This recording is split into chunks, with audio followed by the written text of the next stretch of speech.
Okay, let's get this started. 15th implementers call for 4844.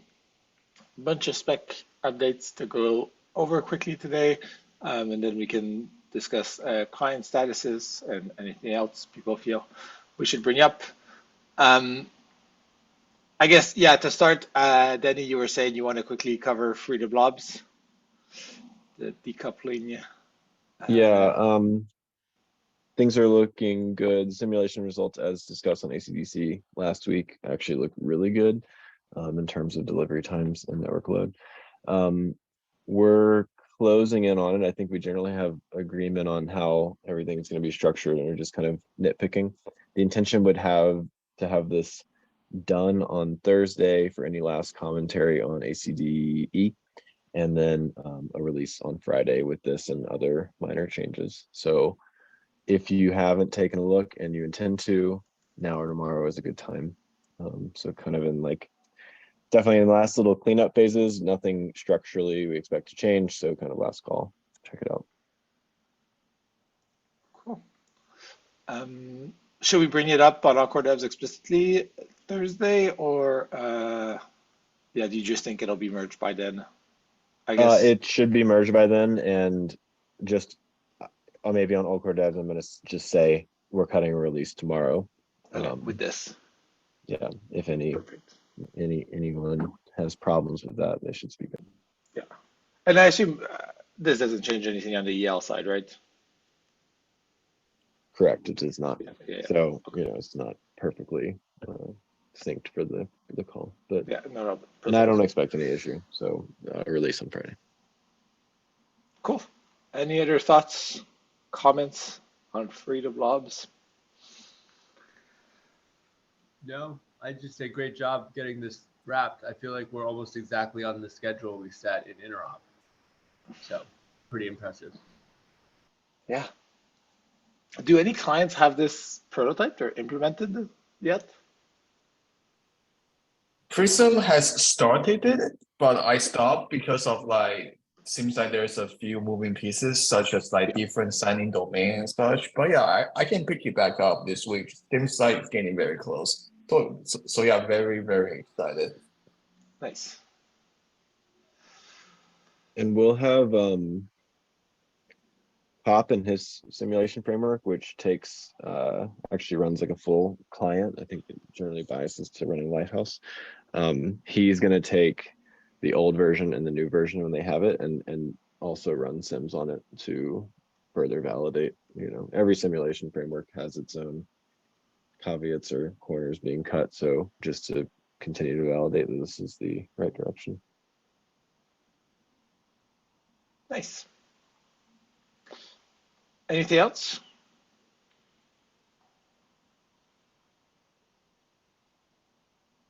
Okay. Then yeah, Ethan, you had you linked to a bunch of different small spec updates. Yeah, so I'll just sort of go through these, but the first one was basically the zero, like dealing with zero blob transactions and how it relates with EAT-68, the announced EIP. Yeah, you want to give some quick context there? Yeah, sure. So right now, when we use a type 5 transaction, we always require it to have a blob while it's in the mempool. We do not enforce that when someone includes it into consensus with zero blobs, that's fine. But we cannot add it to the mempool right now. Type 4 is not used. Type 5 is the blob transaction. Type 2 is the 1559 transaction. Type 1 is 2930, and type 0 is legacy. So 3 and 4 are unused. So far, those transaction types, they were always a superset of what was previously possible. So I think it would be nice if we could keep that with the type 5 transaction. And I made this small proposal for the ETH-68 DevP2P that essentially adds the number of blobs to this announcement packet. And then only if it has blobs, it would actually bundle this network wrapper containing the blobs, and otherwise it would just go through like every regular transaction. And this essentially avoids us needing separate transaction types for distinguishing these transactions that end up in the exact same way in the consensus execution payload. And also going forward, if we have additional axes that we need to support, it avoids us having to double all the transaction types every now and then, like, so we don't need a blob transaction with additional extra feature, a blob transaction without extra feature, a non-blob transaction with feature, and a non-blob transaction without feature. Yeah, wondering if there were any thoughts on this already, or yeah, just adding this number of blobs to the announcement.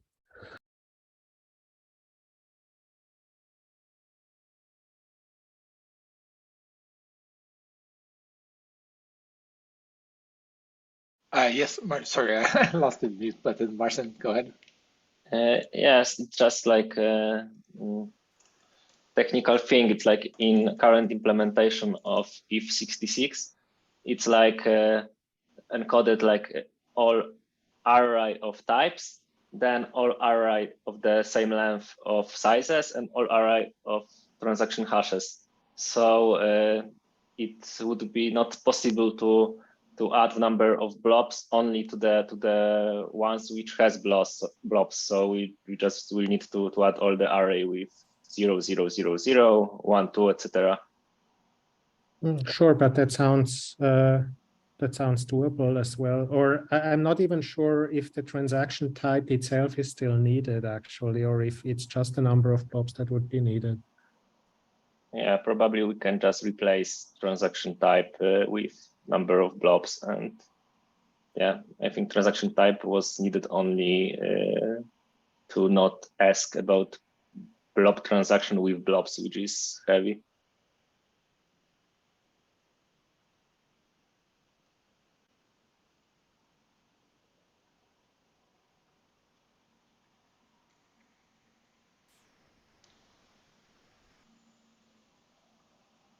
Okay. Do we want to make a decision on that? Yeah. I guess. Yeah, because do we know if any clients have implemented E68 already, and this would have to be undone?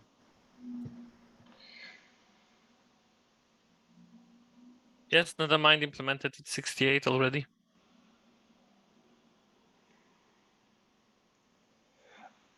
And Ethan, does this change also depend on like the higher level SSZ decision we make? Like, yeah, basically on the SSZ breakout? That call is tomorrow, Yeah. and it doesn't really depend on it. Okay. But it would allow, for example, to eliminate this complexity of having a RLP transaction without blobs and an SSE transaction without blobs. Currently in Vitalik's proposal, there is an additional transaction type for an SSE transaction without blobs. And if the 4844 type 5 transaction would already support that, this extra type is not needed. But I mean, it can be accommodated anyway. It doesn't matter. Got it. Lucas? So I somewhat don't like it because now this number of blobs is creeping out everywhere, right? It's creeping out in networking, it creeps out in transaction pool. Wouldn't the size be a better like limit how to handle things and base that on the size of transaction, because blobs would be counted in the size, right?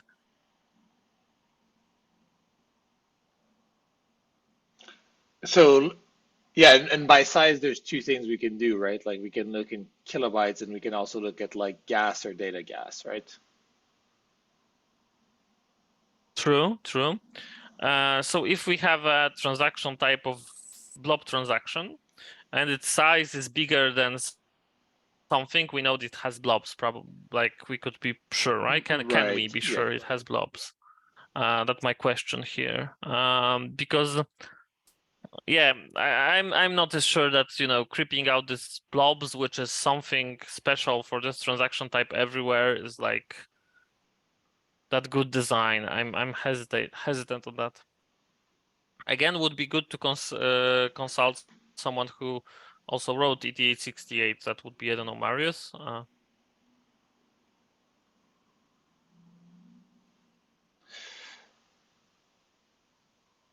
Okay, so does it make sense to follow up with Marius offline about this?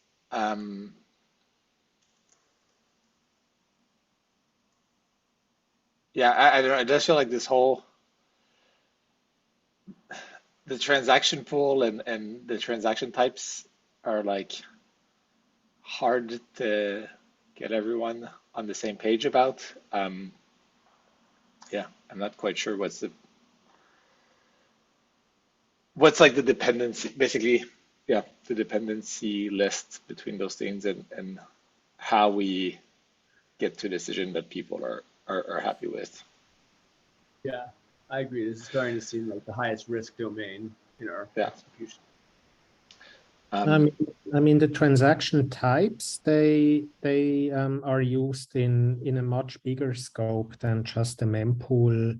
I mean, they determine how to serialize a transaction, how to sign a transaction, and how to create a transaction ID. So it's an entirely different aspect of transaction processing. So having anything separate would already solve this. It can be like what Alex has said in the chat. It can be a flag that says this transaction should be actively requested instead of gossip. It could be number of blobs. It could be something based on size. I'm not sure if you can do it based on gas, because the gas cost is only known after you execute the transaction, and it may change dynamically depending on the order of transactions, how they are bundled into the block. But there are multiple approaches, and I think anything that is not based on transaction type can be used. Like, yeah. Okay, Mofi? Yeah, I think this point of using the size was brought up at Bogota. And I think if I recall the conversation, the decision for using the transaction type was that we could more accurately capture the full cost of validating, like doing some quick validation of the transactions, particularly in the mempool. I know like the mempool discussion is like taking a different direction, but assuming like we're still using the regular mempool, then you want to use the transaction type because it fully captures not just the cost of like transmitting these transactions over the network, but also like verifying them, right?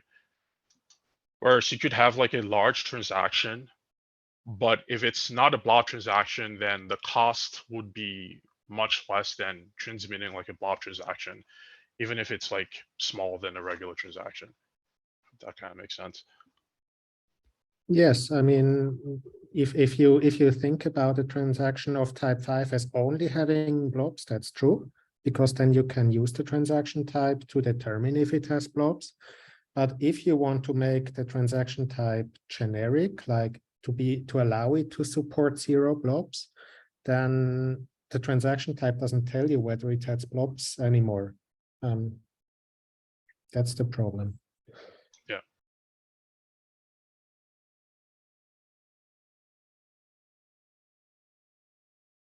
But yeah, so probably not the size then, but instead some extra flag or number of blobs. Sorry, I what guess. is the Can't you problem with use using the data size? gas? So the size, oh, yeah, please go ahead. No, sorry.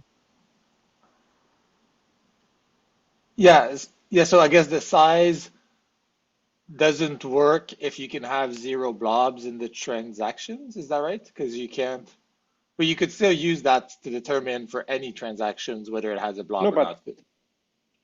but we don't want to, like, that's okay. I don't understand. Isn't that exactly what we want? that zero blob transactions are handled exactly like normal transactions. Oh, right. So you say if a type, type 5 would sorry, yeah. I was thinking about like size larger than, but like, yeah, you can do the opposite and say like, yeah, if the size is smaller than this, there's no blobs. Or actually, I don't know that that's true because you can, I think this is not true at all because you can have huge call data transactions, right? So you can have a transaction with call data. You just won't be gossiping it, but you can have like a big transaction full of call data. And so I don't think size tells you. And then maybe that transaction should be considered just like a blob transaction. Right, but I guess then this is a different mempool design than like say what Peter proposed, right? Like, but it makes more sense. Sure, I think that might be worth bringing up on like the ACD call this week because like yeah, you could say that the big call data transactions get treated the same, and then maybe the proxy can be something like whichever transaction is too big for you to gossip, for which there's already a check in the mempool, you treat somewhat differently than the transaction that you can gossip.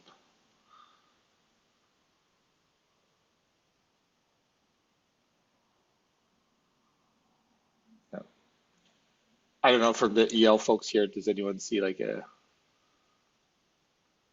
an issue with using size versus like type or data gas or something? Because if you want to do just blob transactions, and blob transactions can have zero blobs, you can also do something like, if the data gas is bigger than zero, basically. Well, yeah, it also depends, if we're just being informed about hashes or they're actually being transmitted. This is like unrelated topic, like the different message, right? So we cannot, it's hard to infer that information from this information. It starts getting confusing and ambiguous. Okay. So what do you think would be the cleanest way to make the distinction? Based on like how it's currently implemented. I don't have the implemented answer currently. Okay. Sorry, what is ambiguous about it if you simply make a size cutoff? Well, the ambiguous thing is because we have a broadcast transaction, right? Which broadcasts the transactions, and right now all the transactions are broadcasted. Now you're saying some might not be broadcasted, and the criteria here would be size, potentially, which might be fine, but then it's like, yeah, we would have to guarantee that this is in spec, right? That this size, or do we want it in spec? Don't we want it in spec? It gets ambiguous for me a bit. Sorry, I don't see that. It seems very clear to me. Okay. But for me, it isn't. Why not? Like, what's the problem of just defining a size? Okay. How is it more difficult than defining something else? Like, will we define it in protocol as a protocol rule? That we don't broadcast transactions above this size, or will we just say... there's already a rule like that, right? Right now, transactions over 128 kilobytes are not broadcast already. Is it? Is that just, well, Get does that. I don't know that other clients. It's not a protocol rule. Yeah. It doesn't matter. So this can be the same as this rule that Geth has. So I don't see what's difficult about it. Yeah, Marcin, yeah. Actually, the not broadcasting blob type transaction is defined in spec of EIP-48. So it's just when we're using EIP-48, it means that we are not broadcasting blob type transactions. Yeah, but I think that we are going back to blob transactions are zero blob transactions are the same as normal transaction, and some we should broadcast, some we should not. And again, it's becoming a mess in my opinion. Why is it becoming a mess? You still haven't clarified that. Yeah, if you have these two, this is just like some sort of statement that doesn't make any sense to me. It's very clear to me. But it's more like you now have these two rules. Like, do we need two rules about what you broadcast, basically, right? Like, why are there two rules? It's a single rule. Well, right now it's like we larger don't than X bytes, you don't broadcast. right, but right now we have this other rule in EIP-48 that is any type 5 transactions we don't broadcast, right? And that might be fine. Like, and so basically it would probably be cleaner if either we just keep that as is, but that leaves you with the problem of like zero blob transactions, which you could maybe treat more effectively. Yeah, and I'm simply saying, simply change that rule to, instead of being type 5 transaction, being transactions greater than 128 kilobytes. Yeah. Oh, Marius? Yeah, I think we should disallow zero blob transactions. I know I'm quite late to this conversation. And I think, so, yeah, like we can disallow broadcasting of transactions over 128K or whatever. But the thing that like not having zero blob transactions allows us is to have them really separate from normal transactions. And this comes with a lot of advantages in the code. Not having these kind of transactions. Yeah, just having these distinct types that don't like all do the same thing. And that's like this kind of the problem that we have in the engine API right now is we have like a new version, but it supports all of the old stuff as well. And it's a real mess because we have to filter out, we have to like special case a lot of things. And but Marius, does that advantage still exist if we also want SSC transactions? Yes. How? Like, I mean, yeah. Like, what is the big difference between a normal transaction and a type 5 transaction? Type 5, you mean blob transaction? Yeah. Yes. Well, like the only major one I can see is that it is SSC. No, we have to verify the blobs. We have to. Sure, if there's zero blobs, then there's nothing to verify. Yes, but like we have to either allow the zero blobs transaction in the normal transaction pool, which would, why not? Yeah, that would mean we have to filter out all of the blob transactions that we get broadcasted, and like we have to allow them to be broadcasted to us to then filter out which transaction type they actually are.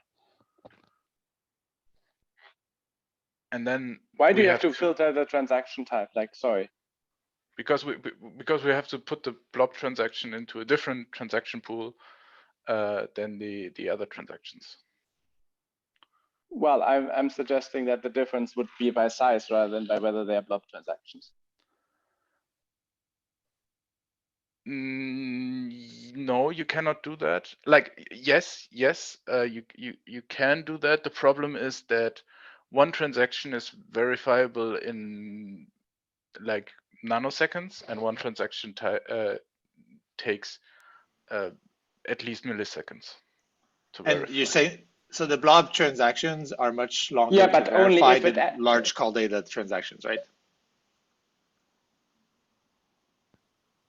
Sorry? So is a blob... but Marius, a zero blob transaction can also be verified in the same time as a normal transaction. Yes. I'm just saying it's way easier and cleaner to have these transaction types in a different pool. It makes the implementation way easier because we don't have to like have these special checks for everything. And does that still hold true if and this is not the case if you allow zero blob transactions, right? Because then if you have zero blob transactions, you sort of have this small transaction slipping in your big transaction pool. Is that right? Kind of. No, but why? It doesn't, because the small transactions would be treated just the same as a normal transaction. And there's also no special check to do because it has 0 blobs. Yeah, like what we could do is have them in the big transaction pool, but the big transaction pool will have different. I'm saying they should be in the small transaction. Oh wait, yeah, but what do you mean big? That's not good. No, but why? Other blobs check is not expensive. It's I'm answering Tim's question. It's not expensive. It's just like I think it's very unclean to have what's the advantage of having 0 blob transactions? The advantage is that with every future transaction type, we won't have to define 2 of them, like one with blob and one without. And they are allowed on consensus. So anyone who wants to do a regular SSC transaction without blobs can just use the same type as anyone with blobs, right? Also, they would immediately give us SSC transactions for everything. Yeah, but like we can have SSC transactions. That's not a problem.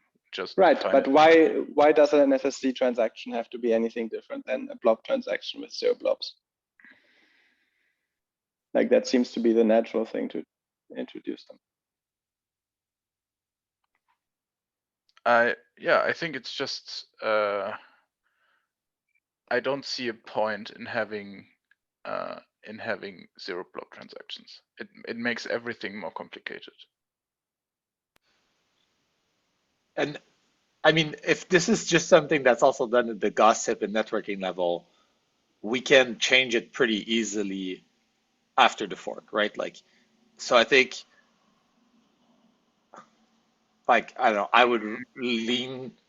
No. Like depends on whether we verify like that these transaction rules in consensus. Like if we get a block, do we verify that that the blob is for transactions is correct? But it's very easy to change after the fact. Yeah. So I feel, I don't know, going with like the simplest one now, where like, and I don't, Prolo, you have this comment about the list. That's another can of worms, but at the very least, it seems like the value of 0 blob transactions might not be worth like the implementation complexity. And if the transaction pool is like one of the big things we're worried about, I don't know. It feels like just not having them, like, yeah, at least banning them from the transaction pool, and potentially letting block builders use 0 blob transactions if they want, might make sense. Yeah. I guess, does anyone feel strongly we should have 0 blob transactions? And like, what's the, as I understood it, the best argument is like if a rollup just wants to use, one address to do sort of everything, and they're not going to publish blobs with every transaction. Or actually, no, that's not even true. So it's like if they need to use only one transaction type, they could still use one address, but then sign a type 2 transaction if there's 0 blobs, right? Yeah. So regarding the argument that it's consensus doesn't verify that blobs are not 0, we can just make that rule, right? Like there's nothing prohibiting consensus from doing this.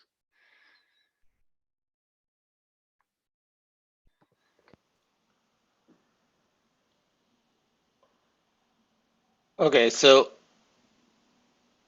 anyone disagree that we should not have the 0 blob transactions in the pool?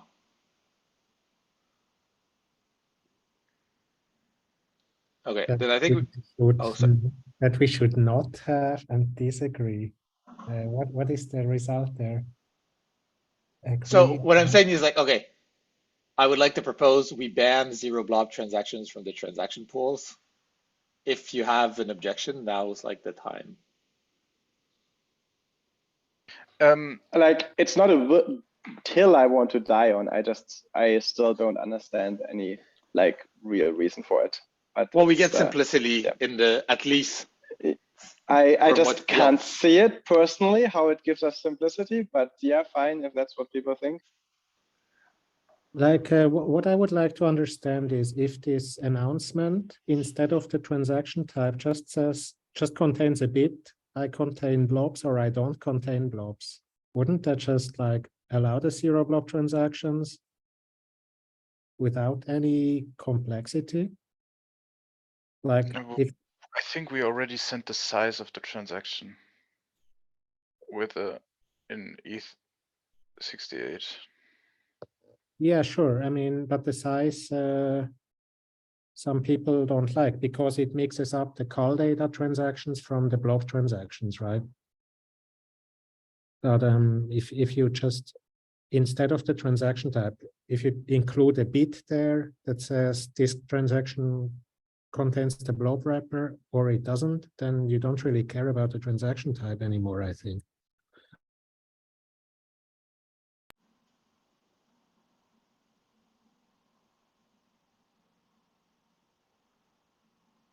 But yeah, anyhow, I mean, But yeah, I guess so you sort of added some complexity. Yes, I'm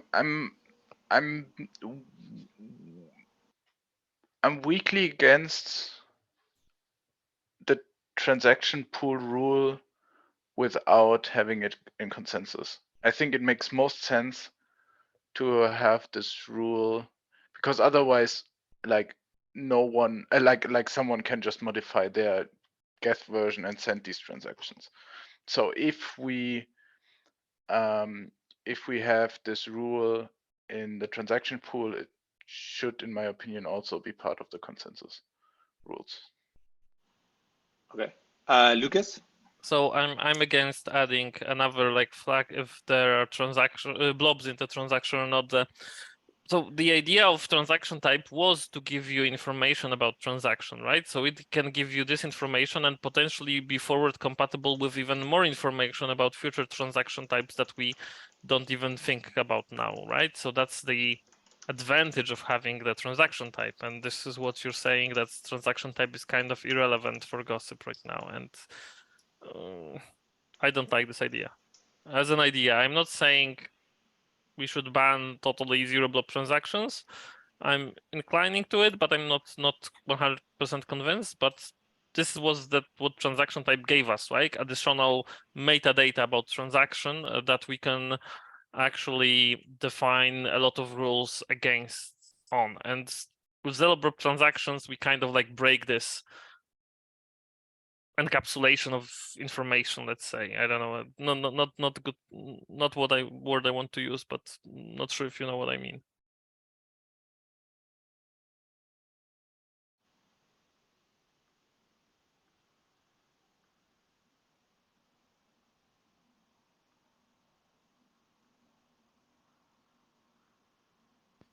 So,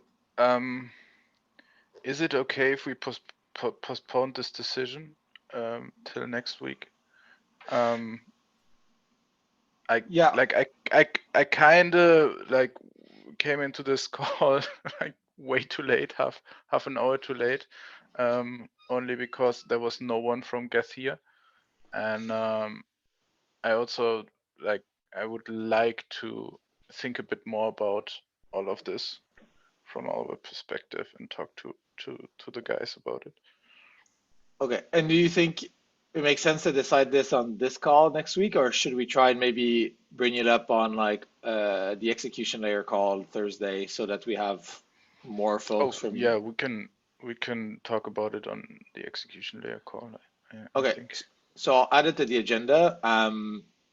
Yeah, and I guess the trade-off is like, if you allow zero blobs or not. If you don't allow them, do you want them in consensus, blocked in consensus or at the mempool? And if you do allow them, how do you discriminate between either blob and blobless transactions or big and small transactions, and where that lives in terms of ETH68 and transaction pool rules? Those seem like the three things to sort of figure out. But yeah. I can, yeah, I'll add that to the Awkward Devs agenda and we can discuss it there.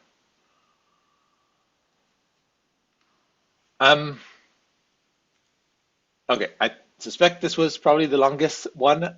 We have a couple more spec things that Ethan, you had on the agenda. So the SSZ list for EIP-4844. Do you want to give maybe a quick update here? Yeah, right now in 4844 blob transaction, there is a field for the destination. It's an address field, and right now it's specified as a union that can either be none or it can be an address. The problem is that SSC unions are not standardized yet fully, like they are still being discussed how they want to be serialized or Merkleized, or whether they are actually something that's even needed. So my proposal there was to use a list with up to one address instead, like if it's either it can be there or it can be an empty list.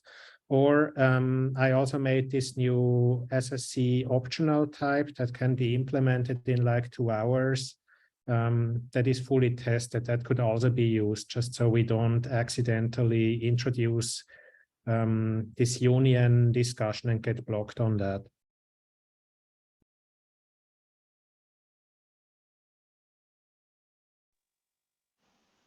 I'm really against introducing a new type in order to save 1 byte. No, you could also do the list with 1 that also saves the byte. It's not about the byte. It's just about the union not being standardized yet. The list. How is it not standardized yet? I think like it's been in the SSC spec for 2 years.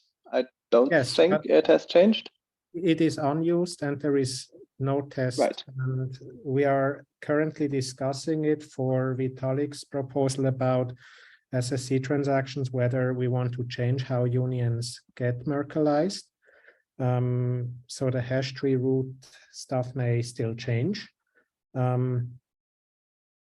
Yeah, it's not about the byte. Like if it's about the byte, you could just use the list as well. It also saves the byte. So we have implemented what's currently in the SSC spec. So I feel like I'd be in favor of just using that, even if it's not necessarily agreed upon. It seems like as likely to change as doing something else.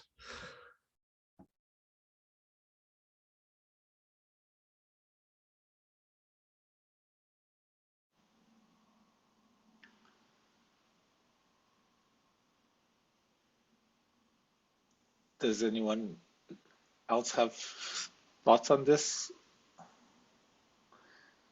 Because I know we have the whole SSD call. What is it, tomorrow? Yeah, literally tomorrow. This, I guess I'm trying to understand if there's other parts of like the design space that are worth considering here.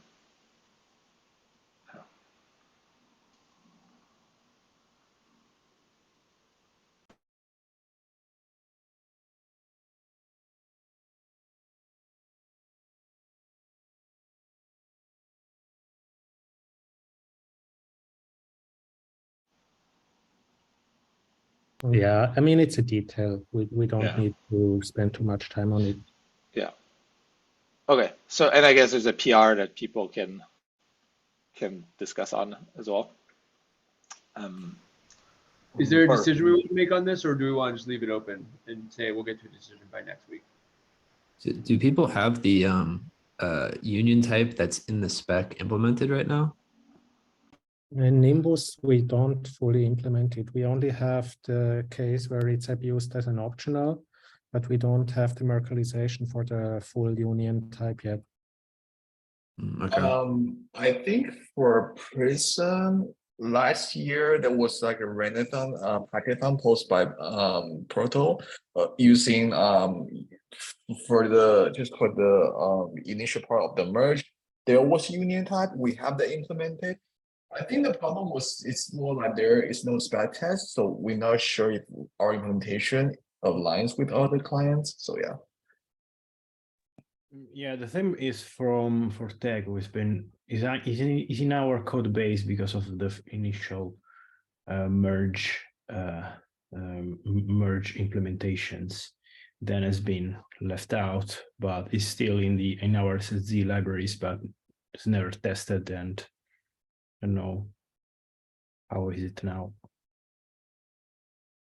Yeah, so I mean, if people think that just using a list of size 1 is less likely to cause headaches, then like that's okay with me. I mean, adding the testing should be easy, right? I mean, I don't feel like that should be a major obstacle. Like if we have all the infrastructure, right? Like just adding a test for the union should be quite easy.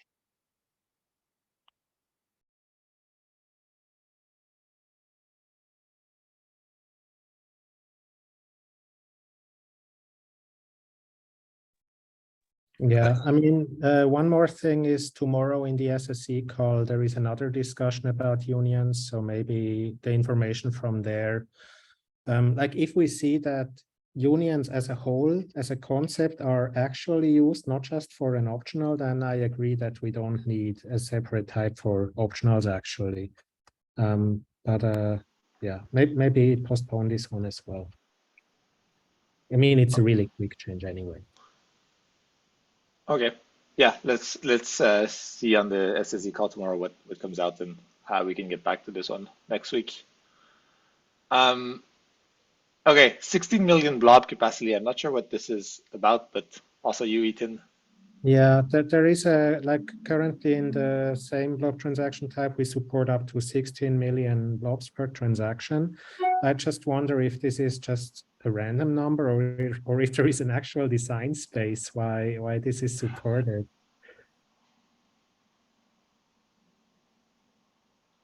Like more of an understanding question.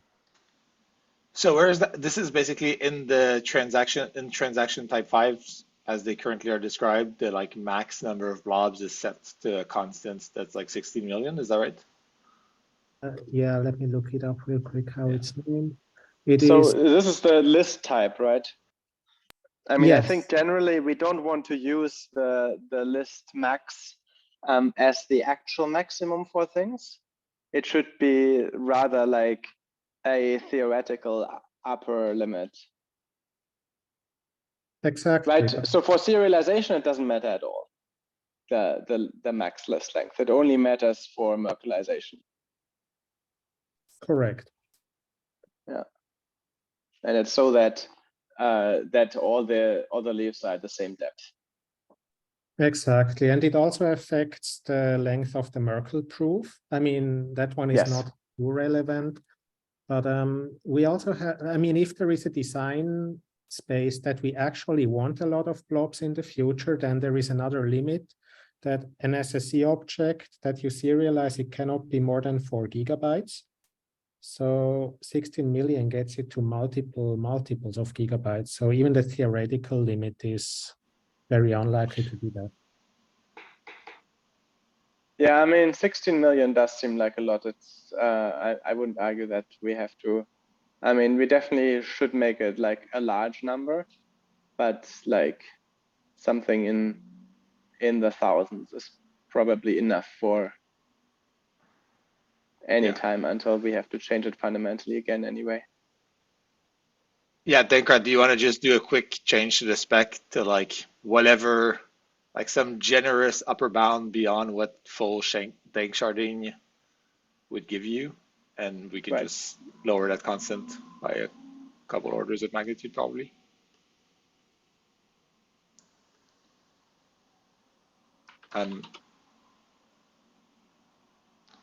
Cool.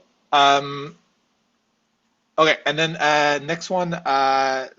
So you had this hash tree root based signature, but a comment saying it might be better for the SSE breakout. Do you want to maybe give some quick context there?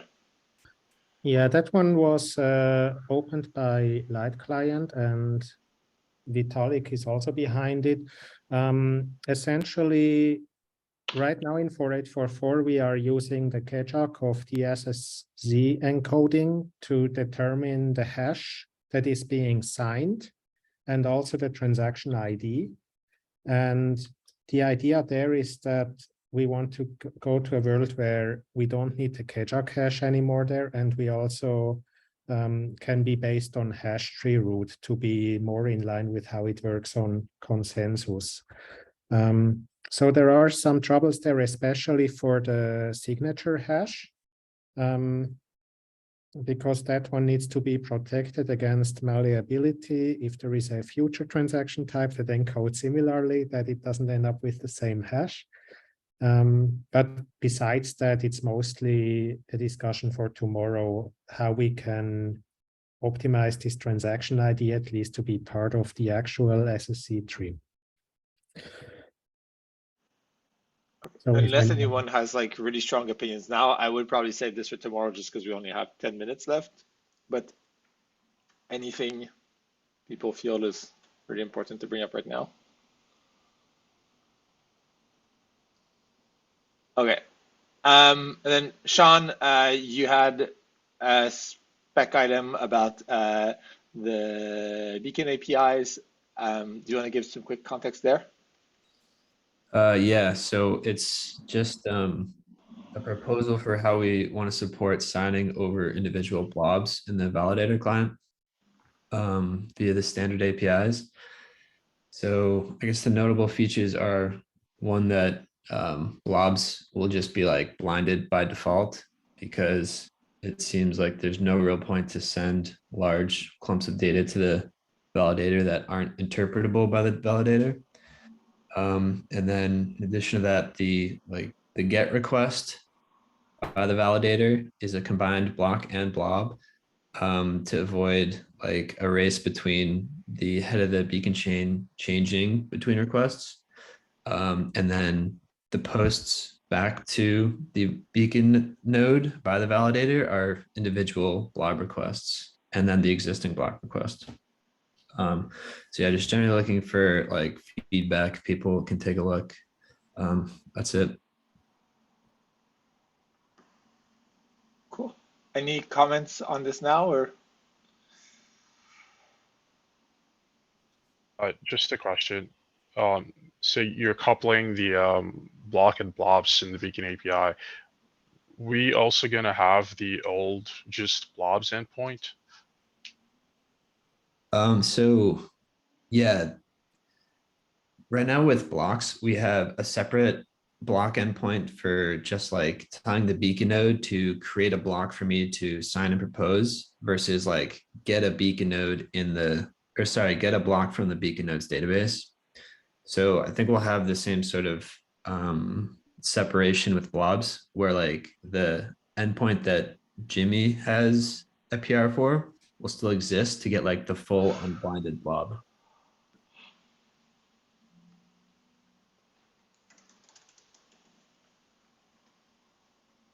Okay. Anything else?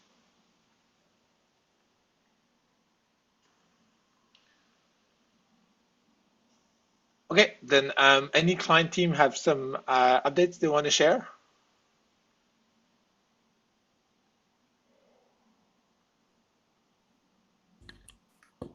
Yeah, from Besu. Yes.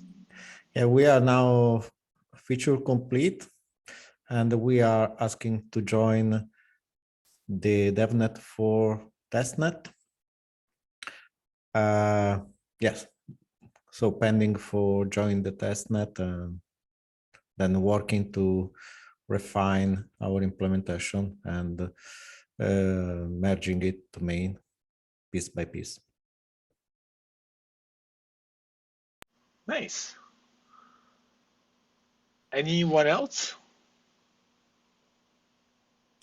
So in Lighthouse, Pawan's been working on the decoupling work in Gossip. And then we're also just working on things like blob pruning, and then the ability to like separate your blobs database from your blocks database, stuff like that. For Prism, we're also working on decoupling and making our DBs more reasonable, just basically what Sean said. So yeah.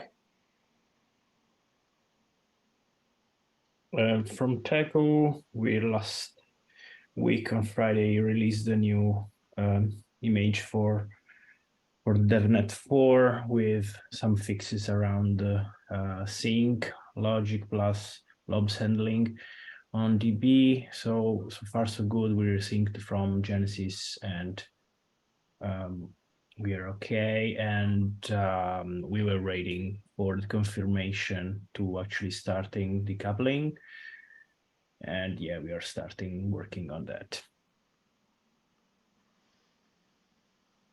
Sweet.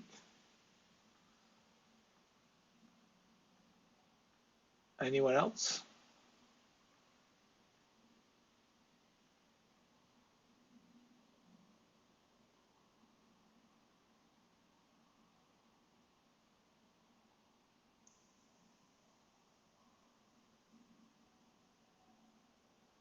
Okay. Anything else anyone wanted to bring up before we wrap up?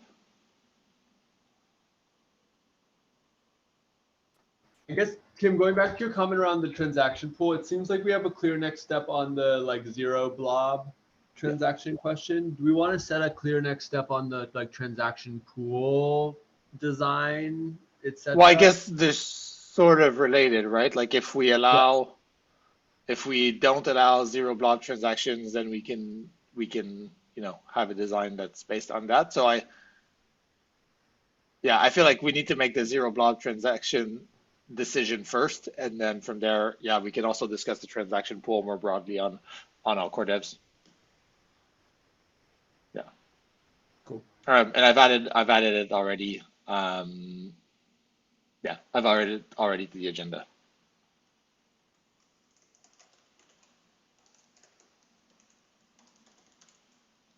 Anything else?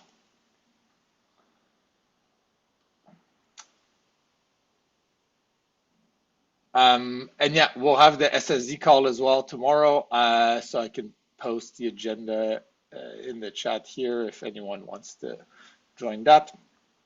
But yeah, otherwise I think we can wrap up. Yeah, thanks everyone. Thank you, guys. Yeah, thank you. Thank you. Thanks, Bye, bye. guys.